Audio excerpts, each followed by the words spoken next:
Halo teman-teman, selamat datang di Posita Channel. Apa kabar Anda hari ini? Kami doakan dalam kondisi sehat dan dijauhkan dari wabah yang sedang melanda dunia saat ini.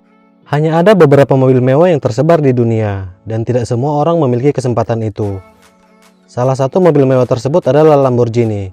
Namun tahukah kalian bagaimana awal mula perusahaan ini berdiri hingga menjadi salah satu supercar terbaik di dunia?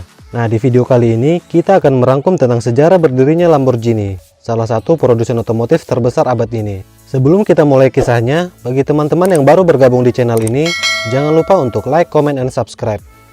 Perusahaan Lamborghini didirikan oleh pria kelahiran Italia yang bernama Ferruccio Lamborghini. Pada awalnya, perusahaan ini bergerak di bidang industri traktor. Pasca Perang Dunia Kedua, terdapat bahan logam yang melimpah sehingga ia pun berinisiatif untuk memanfaatkannya sebagai bahan baku industri traktor. Ferruccio Lamborghini memang dikenal sebagai ahli mekanik dan menjadi andalan tentara Italia untuk memperbaiki atau merakit segala sesuatu yang berhubungan dengan mesin. Kelebihan Lamborghini dalam dunia mekanik pun kemudian membawanya untuk mendirikan sebuah perusahaan traktor dengan merek Lamborghini Trattori. Usahanya pun berkembang pesat dan meluas ke produk elektronik lainnya seperti AC dan kulkas, yang kemudian membawanya menjadi salah satu orang paling kaya di Italia. Ferruccio Lamborghini menjadi salah satu pecinta supercar dan pada suatu ketika tertarik untuk mengoleksi mobil keluaran Ferrari, yaitu Ferrari 250 GT. Namun sayangnya mobil canggih itu justru mengecewakan karena permasalahan kopling.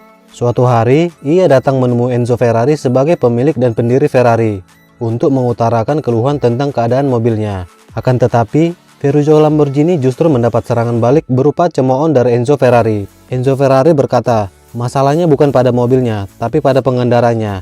Pemilik perusahaan mobil mewah ini pun menyarankan Lamborghini untuk kembali mengurus traktornya. Hinaan ini yang kemudian memicu seorang Lamborghini untuk menciptakan mobil GT yang akan mengalahkan popularitas mobil keluaran Ferrari. Untuk memulai usahanya, ia dibantu oleh 3 mantan karyawan Ferrari. Ia mulai bereksperimen untuk menciptakan sebuah mobil GT mewah dan kuat yang mampu melaju hingga 241 km per jam.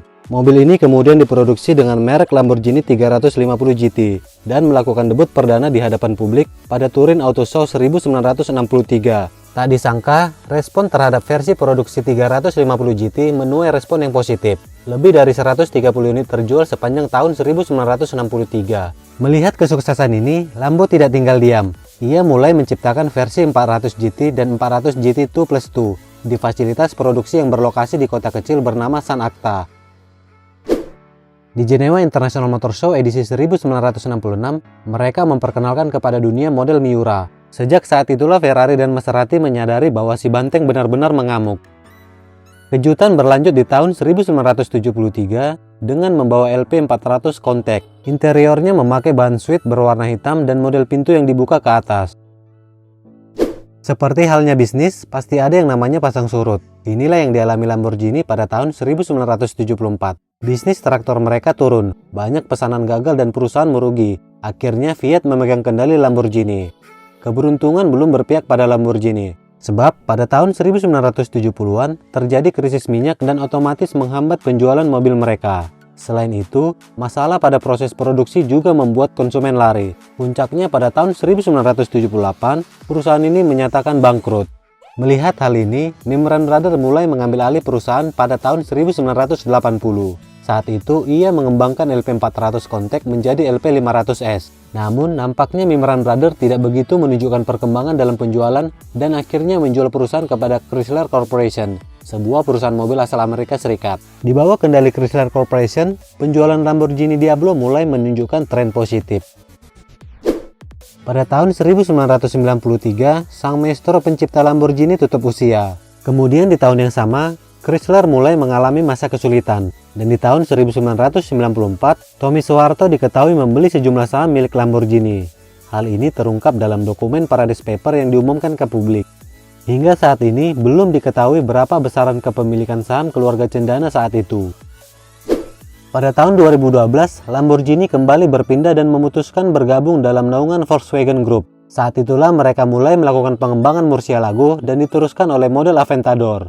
Di bawah kendali Audi, lahirlah beragam Lamborghini untuk menambah line-up, seperti Lamborghini Gallardo dan terakhir Lamborghini Veneno.